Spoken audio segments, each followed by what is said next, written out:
ഇന്ന് നമ്മളെ ചെക്കന്മാരപ്പോൾ ഒരു നോമ്പ് തുറണ്ട്. പണ്ട് ഫ്ലിപ്കാർട്ടിൽ ഞാൻ പണിയെടുത്ത സമയത്ത് കിട്ടിയ ചെറുക്കന്മാരാണിത്. വണ്ടി എടുത്ത് നേരെ വന്ന് നിന്നു. കുറച്ചാൾക്കാരൊക്കെ എത്തിയാണ്.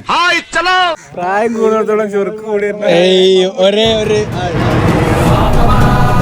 ഒക്കെ തൊള്ളിയും പൊളിച്ചാണ്ടാണ് ഇങ്ങോട്ട് വന്നത്. തുറക്കാൻ ആവശ്യമുള്ള പൊരിയും കടിയും ഫ്രൂട്ട്സ് ഒന്നും വാങ്ങിയിട്ടില്ല. അവിടുന്ന് വണ്ടി എടുത്ത് നേരെ ചോലക്കൽ അങ്ങാടിയിൽ വന്നാണ്ട് കുറച്ച് എണ്ണക്കടികളും ഫ്രൂട്ട്സ് കൊണ്ട് വാങ്ങി. ഇതാണ് നമ്മളെ ആശാൻ മൻസൂർ അവർ. പണ്ട് നമ്മൾ എങ്ങനെ ഡെലിവറി ചെയ്യണമെന്ന് പഠിപ്പിച്ച ആളാണ്. അതുകൊണ്ട് തന്നെ തോന കാലം എനിക്ക് ആ കമ്പനി പോകേണ്ടി വന്നിട്ട് ഏതായാലും സാധനങ്ങളൊക്കെ പൊറുക്കി കൂട്ടിയാണ് നമ്മൾ നേരെ നമ്മളെ ഓട്ടോറിക്ഷയിലാണ് കയറ്റിയാണ് നേരെ വന്നത്. ഇവിടെയാണ് നമ്മൾ ടിസ്റ്റ് കിടക്കണം. ഈ കുന്നുംപുറത്തിന്റെ മേലേക്ക് കയറി എത്തണം.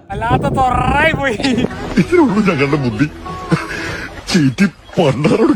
എന്തൊക്കെ പറഞ്ഞാലും മേലക്കണ്ട് കയറി വന്നപ്പോ കിട്ടിയ വ്യൂ ഉണ്ടല്ലോ, അത് വേറെ വൈബ്. ബാങ്ക് കൊടുക്കാനുള്ള സമയം അതിക്രമിച്ചപ്പോൾ നോമ്പുള്ളവരും ഇല്ലാത്തവരും നോമ്പുണ്ട് എന്ന് പറയപ്പെടുന്നവരും ഒക്കെപ്പാടെ കൂടിയാണ് നമ്മൾ നോമ്പ് തുറക്കില്ല പരിപാടി അങ്ങോട്ട് സെറ്റാക്കി നോമ്പ് തുറന്നു. അതും കഴിഞ്ഞ് നമ്മൾ ചെറുക്കൂടെ നേതൃത്വം കൊടുക്കുന്ന നല്ല ഹൈദരാബാദി ബിരിയാണിയുടെ ദമ്മ് ഇവിടെ പൊട്ടുണ്ട്. പിന്നെ പറയണോ കഥ, ഞാൻ വളരെ കുറച്ചേ കഴിക്കാറില്ലേ, അത് കണ്ടപ്പോഴേ തോന്നി. സംഗതി ഒന്നും പറയാനില്ല, നല്ല കിടിലൻ ഹൈദരാബാദി ബിരിയാണി. അതിനുശേഷം മിസ്റ്റർ ആശാൻ അവർ നേതൃത്വം കൊടുക്കുന്ന നല്ല കിടിലൻ തള്ളിവിടെ അരങ്ങേറുകയാണ്. ഈ വലിയ പാറ വരെ ഒരു നിമിഷത്തേക്ക് കുലുങ്ങിപ്പോയി. അതോടുകൂടി പരിപാടി കലാസാക്കി നമ്മൾ പെരി പോണേ ബാക്കി എടുത്തിക്കണം. അപ്പോക്കെ ബൈ.